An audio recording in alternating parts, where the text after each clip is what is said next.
How to fit a Mortice sash lock.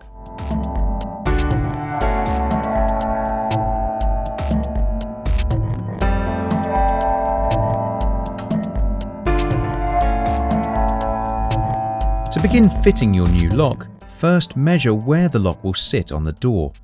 As a guide, the height of your lock should be about 1 meter high. Using this measurement, mark both the top and bottom of the latch. Then measure and mark out a vertical central line. This will be your guide when drilling. Before you go any further, place a wedge under the door to stop it from moving while you work. Next, use some tape to mark the depth of your lock on a 19mm auger bit.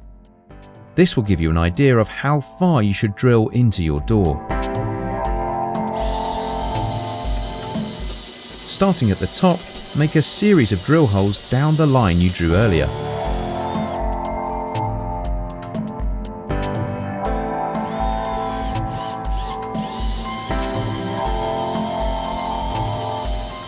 This will eventually make the slot for the lock case to slide into.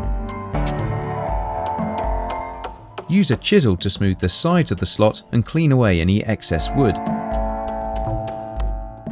so the lock case will fit easily.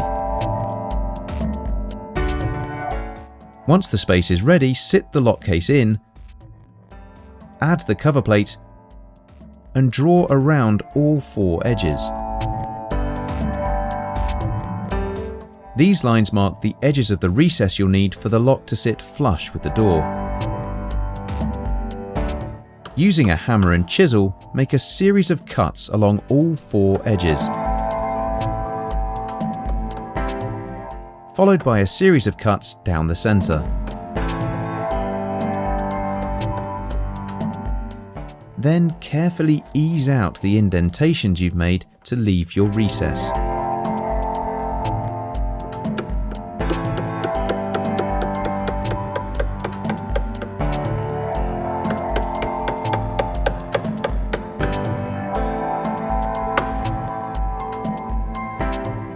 Holding your new lock against the door, mark the handle spindle hole and keyhole with a pencil, or bradawl if your pencil is too wide. Don't forget to mark both sides of the door. Using the 19mm auger bit, drill the hole for the handle spindle you marked, and again on the other side. Drilling from both sides will stop the wood from splitting. Then, using a smaller drill bit, we used a 9mm auger bit, drill 2 holes one above the other.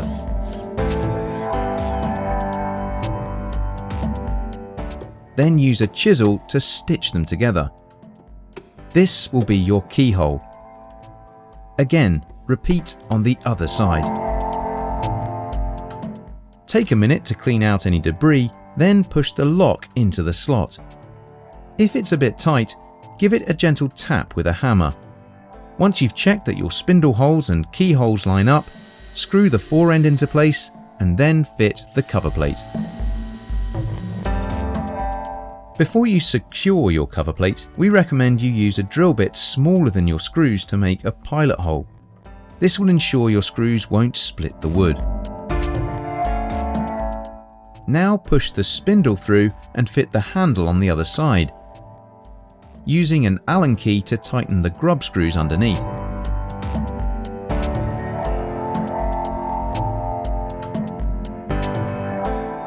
Again, pre-drill pilot holes on both sides before fixing your screws. If you have handle cover plates, screw them on now. Next, you'll need to fit the escutcheons or keyhole covers onto both sides of the door around the keyhole space. Again, pre-drilling pilot holes for your screws will ensure you don't split the wood. Take a moment to check everything works as it should. Now when you close the door, use the latch and extended deadbolt to mark out measurements on the edge of your door frame. This shows you where the strike plate will need to go.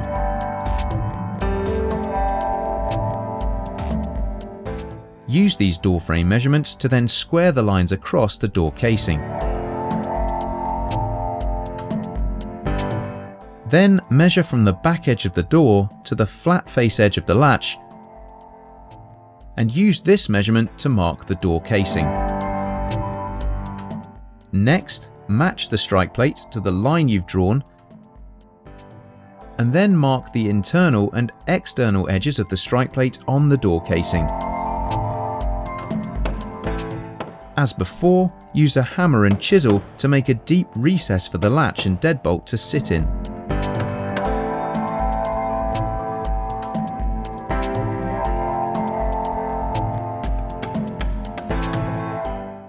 You'll also need to make a shallower recess for the strike plate. Make sure the strike plate sits flush, then pre-drill your pilot holes and attach with the screws. Finally, check the latch on the door fits into the recess and that the door locks, and the job is complete.